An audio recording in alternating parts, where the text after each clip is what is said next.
to look out my back window the other day, and I saw my neighbor with a bow and arrow nocked and ready to go. I was hoping that he was aiming at the groundhog who I have been battling all summer long. I had just seen that groundhog scurry down the hill and jump into a pot and begin to chomp away at what was left of my flowers. I eyed him, and he eyed me, and we were locked in another battle of wills until I banged on the window and he ran away. Alas, my neighbor was practicing his archery skills and aiming at a target that he had set up in the back of his yard, not at my groundhog.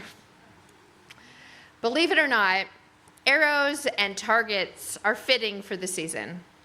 We are midway through the month of Elul, the month that precedes Rosh Hashanah, and this month is set aside for preparation for the holidays. It is the time of year when we evaluate our souls, literally, by undertaking a process called Cheshbon HaNefesh, an examination of the soul. And we ask ourselves hard questions. Who are we? Where have we gone astray? And what can we do to return? In order to do this, the ancient rabbis used the metaphor of an arrow and a target for addressing the Jewish concept of sin. But the word sin in and of itself is kind of a misnomer.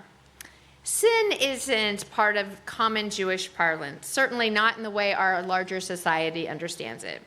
In fact, years ago, when I first came to Temple Israel, I was teaching a basic Judaism class, and a student raised a hand and asked, what do Jews think about sin? And to this day, I remember my confusion. I was totally dumbfounded. What do you mean, sin? And I wasn't joking. I really didn't understand the question, because as Jews, we don't talk about sin. Now, we do use words like chet, as in the case of al chet shechatanu lefanecha, which we translate as, for the sin we have committed against you.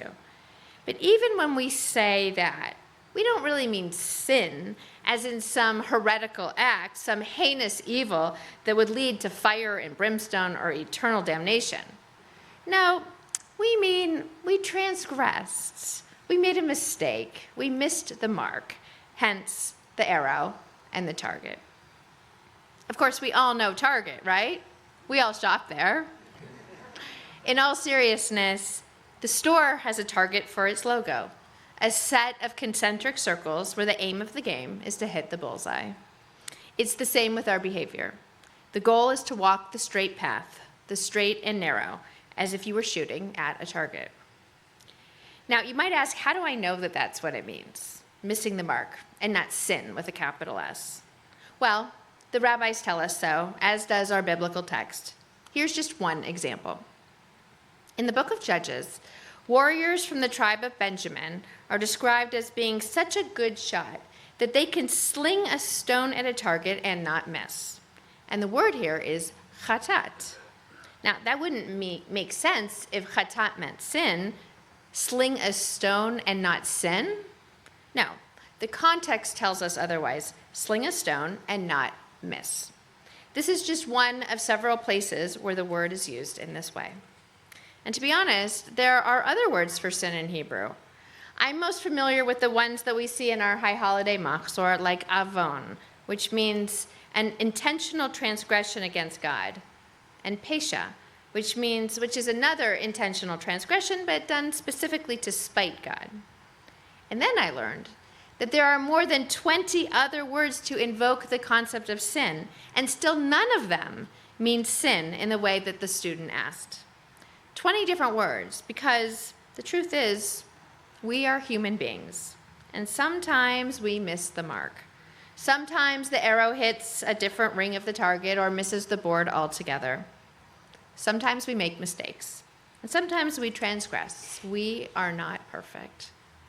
So at this season, we review the last year to remind ourselves when we hit the bullseye and when we didn't. As we prepare our bow and arrow, it's important to know what we're aiming for, and perhaps even set a new target for our new year. And for each of us, it's different. That's why we stand up for the Archery and recite it together as one community. That's why the language is in the plural, for the sin we have committed against you. Can you imagine if we made each one of you stand up for each of your specific transgressions? You for not honoring your parents, and you for gossiping?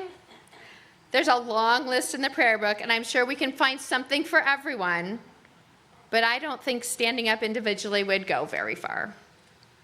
And the truth is, we don't call people out like that.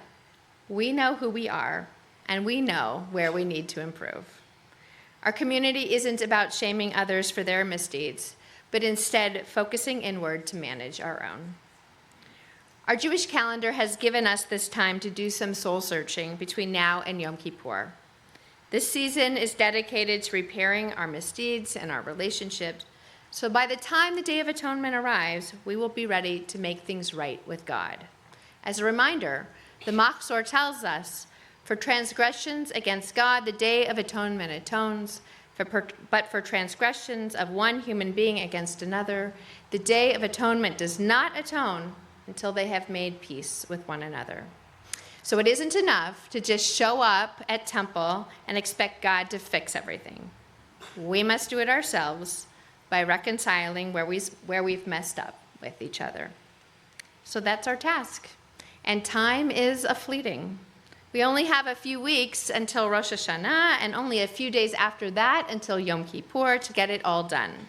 And take it from an expert procrastinator, the time to do it is now.